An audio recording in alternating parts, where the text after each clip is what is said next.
Kaku Ancient Seal. That's what we're on this week, Steve, and this is a third-person ARPG, and it looks kind of Disney-esque. But we had a bit of a hard time getting into this one. If I may tell your story, we had issue getting the English version to load up for yourself, and that delayed us a little bit. But after getting through that little ordeal, what was your first impression getting into Kaku? Do you know what? First impressions, I love the art style. Like you said, it reminds me of like a cartoon. And you play a character called Kaku, who's set in the prehistoric times, because limited weapons, like you have your slingshot is your only main weapon, and like a shield made from wild animals and that kind of thing. And the idea is that you have to bring balance to your world and go to 4 different areas. So straight off the bat, playing as Kaku. Again, this is on Steam, so I opted for the controller instead of the mouse and keyboard.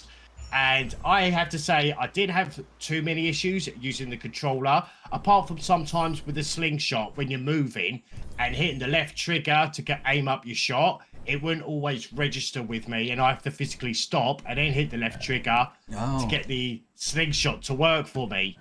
But overall, graphically, it did look really nice. Yeah, that has to be the first thing that catches the eye. It's kind of a Disney Pixar look, but not quite. It was very charming, and I like that, because it was going alongside this very magic, very colorful world.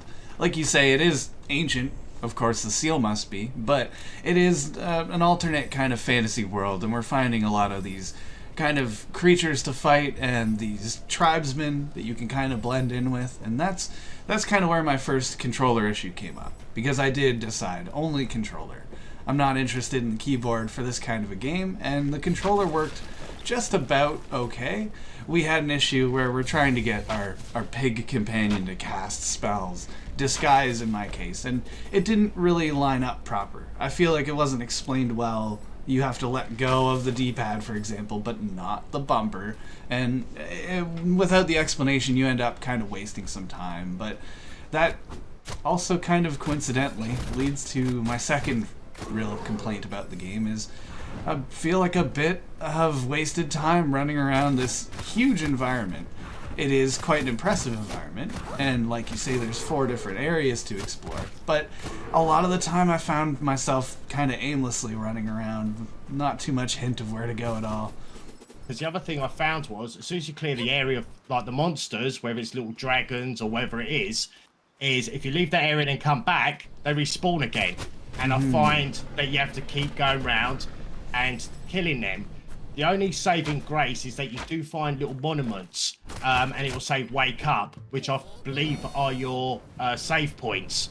So if you go to them and then hit the save point, then at least when you die, then you can respawn back there.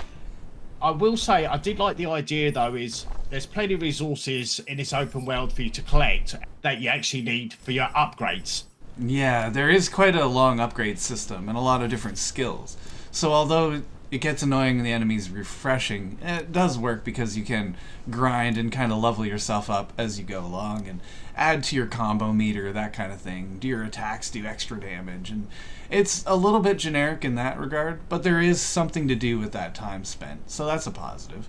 But I found, again, a slight complaint on that because I couldn't find these shrines very easily. There's the safe point kind of checkpoint shrine, but there's also a certain one where you go to level up. There's a certain location you go to cook your food, and those are all fine, but I just couldn't find the level up one when I needed it, which caused a lot of backtracking, and again, just a lot of wasted time. Exactly. And then you will come across some portal areas where you can find hidden treasures, and these ones some of them were quite challenging to work out how you get from point A to point B, whether it's pulling a lever or bringing a platform up from the ground or doing something like that. All it does is just gives you extra gems that you'll end up using for an upgrade or your skill tree to upgrade your slingshot and things like that. A bit of a grinding exercise, not necessarily just a side quest to explore. There are side quests, and we should mention that, but again, they seem kind of generic. It's hunt this monster, get me this item back. Not quite a fetch quest, but not exactly imaginative. There are boss fights you get into as well, but again, I repeat myself, it is quite generic, and I think that's probably where I better leave this off. It is an interesting, competent game, but I found that the action is just so repetitive, and moving around the different aspects of the map didn't really fresh that up a little bit. It just, unfortunately, the story isn't really pulling me, and although I think this is out there for somebody, it's not exactly striking me proper. There's lacking a hook. I'm there with a 6.5. I think the game is, like I say, competent, but generic. Yeah, I'm having the same kind of thoughts like you did, Scott, about this game. I did enjoy the game. It did pull me in with a storyline, like some games that I mentioned to jump back in once you die. I did find it a bit repetitive as well, even going to the different worlds. Yes, it's a different backdrop, but the creatures kind of seem the same. And for that, I'm really giving this game a 7. It's just because I found it a little bit repetitive, and it didn't hook me as much as I would like it to.